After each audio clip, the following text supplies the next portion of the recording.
You can have enough money to retire and still check your accounts as though they are about to deliver terrible news.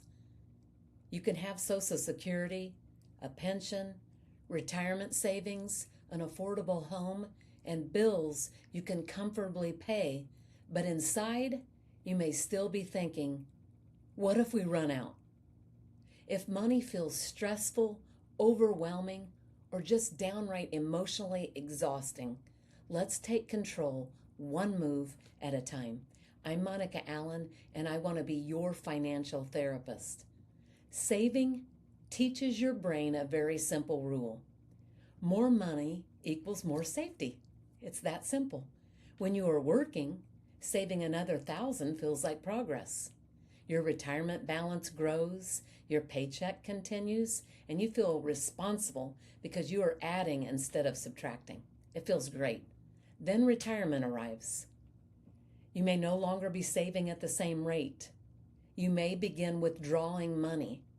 And even though the plan says you have enough, the old scoreboard is no longer moving in the direction that once made you feel safe, like you were a winner. That is one reason financially secure people can still feel anxious. Their financial life changed, but their emotional definition of success did not change. Another reason is how we define the word rich. When many people picture someone who is rich, they imagine the elite 1%, the people that are on social media in private jets, sports cars, multiple luxury homes, worldwide travel without ever checking the price. Compared with that picture, almost everyone else feels poor. But that's the 1% of the population who lives like that. Private jet wealth is not the standard required for a comfortable, meaningful retirement. According to UBS, just over 41% of adults around the world had less than $10,000 in net wealth in 2025. 2025, that's very recent. That does not mean $10,000 is enough to retire on in the United States. It is not, but it does provide perspective.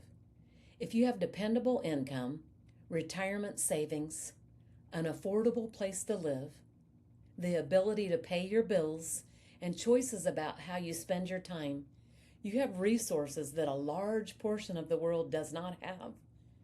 You may not own a private jet, but you may be wealthy in security, choices, time, and opportunity.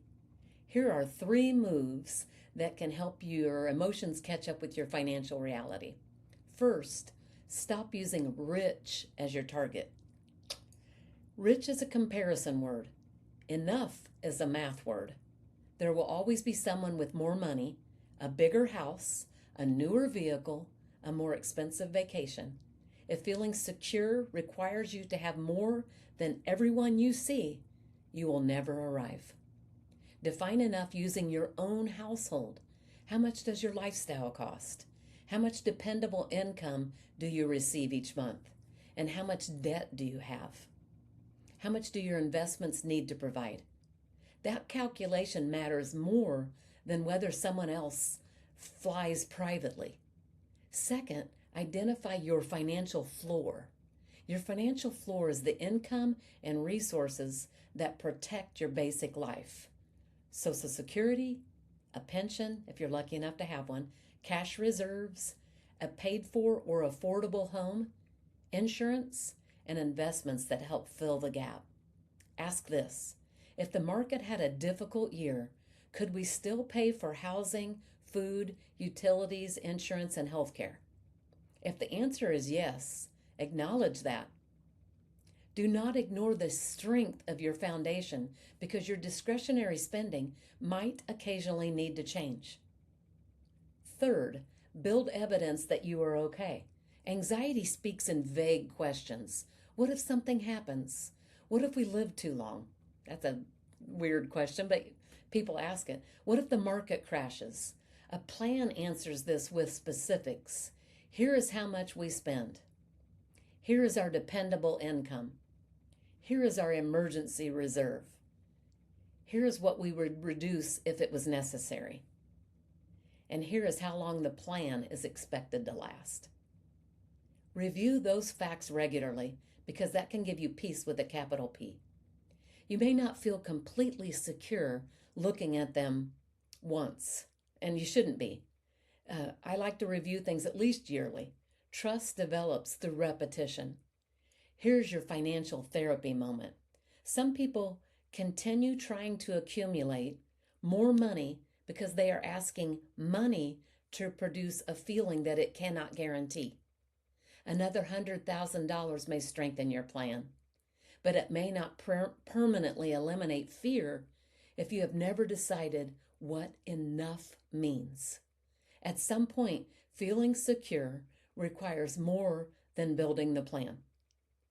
It requires learning to trust the plan you work so hard to build. Your challenge is to complete this sentence. I have enough when our dependable income and savings allow us to blank. Is that pay our bills without fear? Travel twice a year? Help our family? Remain in our home? Handle an emergency? Just choose your own definition of what that means for you and your family.